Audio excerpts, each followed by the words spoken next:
So today I want to talk about this little device, the Anbernic RG351P, which is Anbernic's latest retro emulation device. You guys may remember I reviewed the Anbernic 350P a few weeks ago, and also the Metroid Pocket 2. So I bought this one recently. On the Metroid Pocket 2, I wasn't too impressed with that device. I didn't find the emulation was great, and I didn't think the comfort of the device was very good.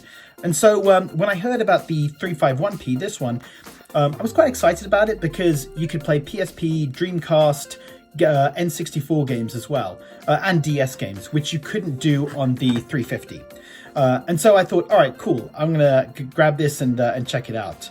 So what are the good things about it? Firstly, in terms of the feel of the system, it's great. So that's one of the things I praised about the 350. The feel of the controls, the feel of the system, it feels good to hold and play. So it's got two thumbsticks, which are clickable, which again, I think is very cool. I don't know why the Vita doesn't have that, but that's fine. It's also got, in terms of shoulder buttons, you've got R2, L2, R1, L1, R2, L2, USB-C in terms of charging. Another thing that this has that the 350 doesn't have is a standby mode. So when you can put it to rest, and then you can start it up anytime, which is something really missing from the 350. That was always a little bit of a pain because you have to turn it off, turn it on. You can save, of course, anywhere, but still, being able to just put it on to sleep is much better. It comes with a 64 gig card, which is full of games. I bought it from Banggood, and they shipped it in about 2.5 weeks, two and a half weeks. It's full of games, like, hundreds and hundreds of games, like NES, SNES, Megadrive, etc., which is great. There's just so much on this already to play. What I really like is the controls and the feel of it.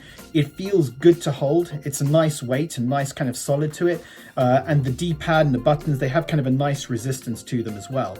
So it feels really good to play and hold. And the analog sticks feel great as well in terms of using them.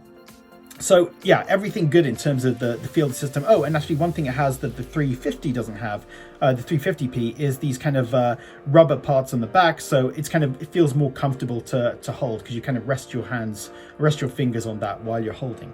So in terms of the system and the feel of it, it's great. Now, what I also like is that it's got kind of a much slicker interface compared to the 350.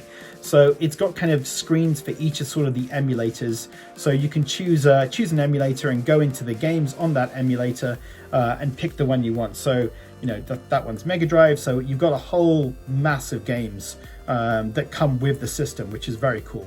And so on the 350, they did have like kind of video and photo gallery, which they kind of got rid of all that. And now it really is just kind of straightforward. This is a game emulation machine, which is very cool. That's what I kind of want from it. It just stick to kind of what it should be, just for games, just for emulation. Now, in terms of emulation itself, this is obviously the most important part.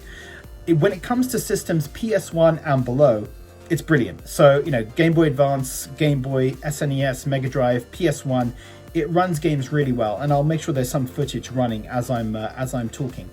Now, it is advertised as being able to play PSP, Dreamcast, N64, and DS, but all of them run pretty slow, and it's hit or miss depending on games as well. So PSP runs really slow. It's not great. I would not call this a device to play PSP games on. Dreamcast, some games ran okay. So if you've got fighting games like Marvel vs. Capcom 2, they seem to run okay, but then other games, like especially 3D games, not so much. Although actually Soul Calibur on the Dreamcast did run pretty well, to be fair. But again, it's slow, low frame rate. It's not great. N64, some of the games worked okay. Mario 64 seemed to be okay, but then a lot of games were running again really slow. DS again felt pretty slow. So, this is the same as with the Metroid Pocket 2. It's advertising as being able to play all these different systems, but really when it comes down to it, it doesn't play them that well. I still like it as a retro gaming device. Like obviously it's a step up from the 350. And I do definitely recommend this over the 350, especially price-wise. It's not that different.